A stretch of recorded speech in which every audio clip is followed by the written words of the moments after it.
take your order? Turns out I'm treating a friend today, so I'd like to order the finest dish in the house.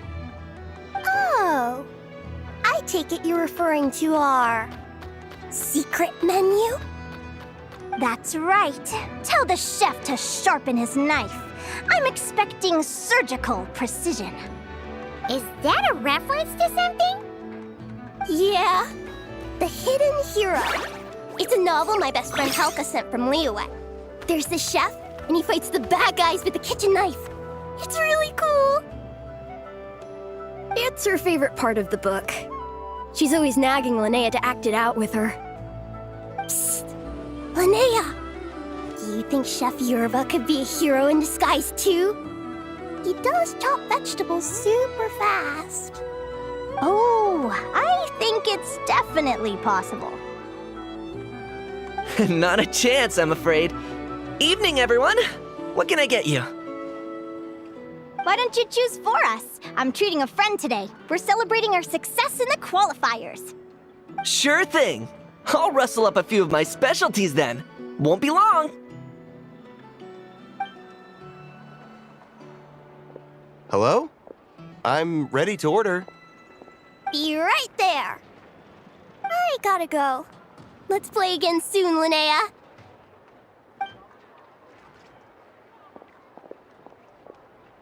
You seem to get along really well with everyone here. Oh, that's right! Didn't you say that this used to be your home? Yes. After my parents departed, I came to live here with my friends in the conch gang. I didn't mean like that. They're still alive and well. They just don't live around here anymore. Come to think of it, I haven't told you my story yet. I guess you'll have noticed the wings on my head by now. They're proof that I'm not human. Yeah! Paimon noticed those. Are you comfortable telling us some more? Sure. Well, it's a story that starts a long, long time ago. When I was just a kid, my wings were barely noticeable. They looked just like two little cowlicks. No one suspected there was anything unusual about me at first. Not even Mom and Dad. They were too busy to notice. But I always had this strange feeling I couldn't explain. Like I knew that all these little ways I was different from my friends couldn't just be a coincidence. Then, when I was a little bit older, I read this story in a book of folktales. It was about changelings. Changelings? What are those? The story goes that some of the Snowland Fae will secretly switch their own child with a human baby, leaving their offspring to be raised by humans, while taking the human child for themselves. I know, right? The way the stories are written, it sounds like something parents make up to scare naughty kids. If you don't behave, the Fae will take you away and leave a better-behaved child in your place. It's the sort of thing that starts as a warning and evolves into folklore over time. So, obviously, I didn't take it seriously at first. But then as I grew older, I started exhibiting more and more Fae-like traits. I mean, just look at the crystals on my skin. No humans have those. It's a dead giveaway.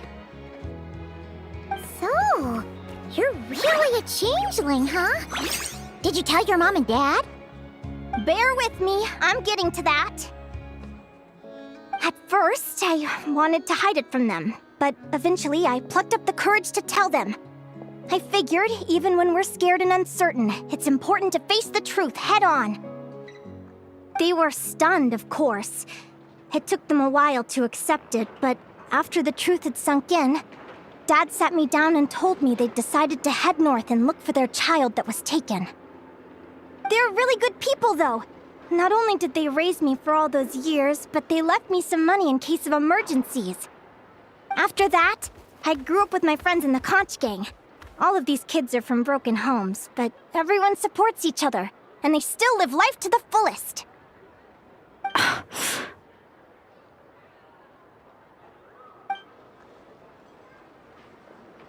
Food's ready! Talking about old times again? Yeah, it just sort of came up in conversation. Whoa, what's all this? You've cooked up a real feast, Yerba. Well, you did say you were treating a friend. Besides, only the best for our old boss. Old boss? Linnéa was your boss? Hey, what kind of a reaction is that? Linnéa's been a fountain of knowledge ever since she was a kid. She always speaks with such authority. Everyone admired her so much that we picked her to be our boss. But the conch gang's only for children. Once you grow up, you have to leave, so now she's the old boss. I've always found the logic behind that title to be a little flawed.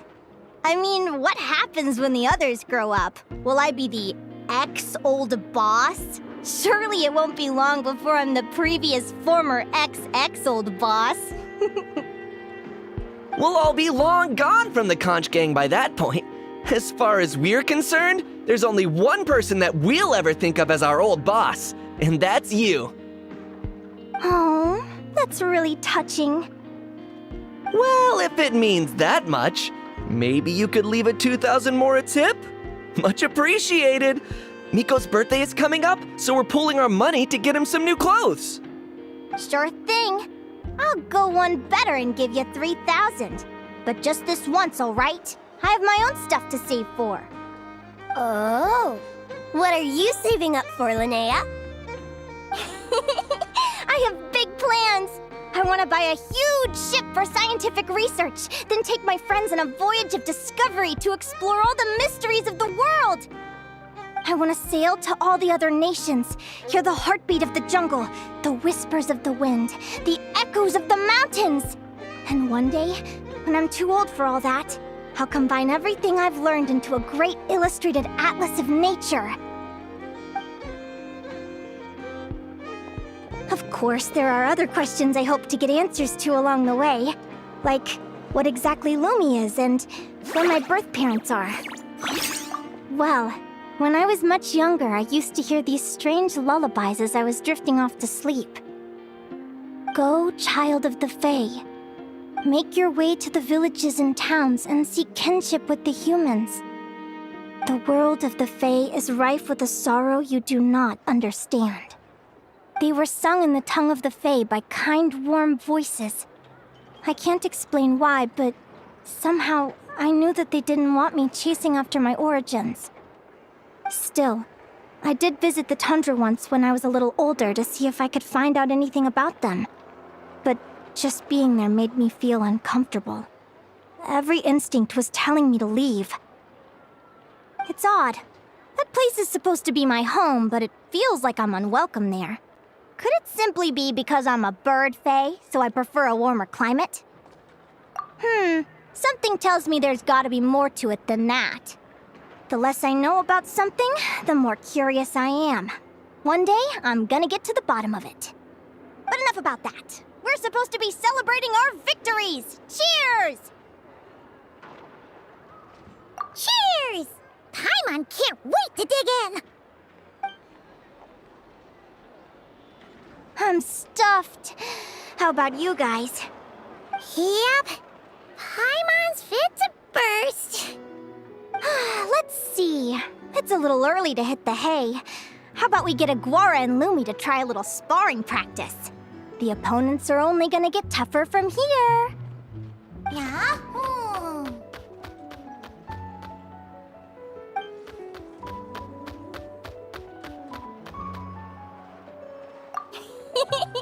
Then what are we waiting for? Let's go!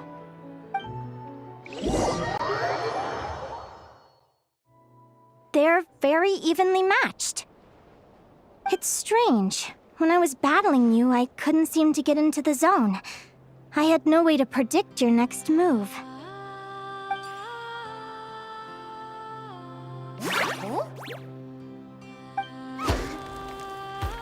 Hey, I'm curious.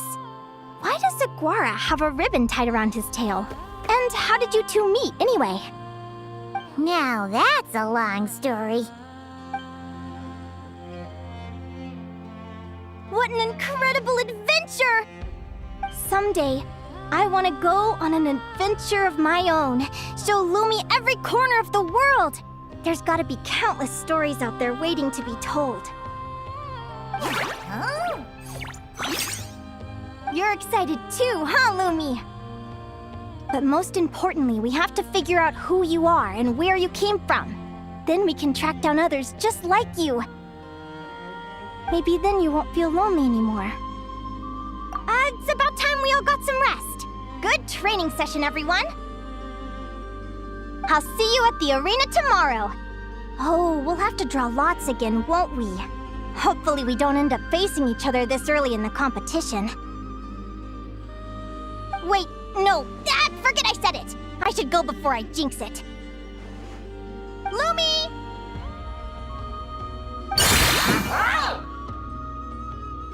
See you tomorrow. Thanks for dinner. You're welcome, bye!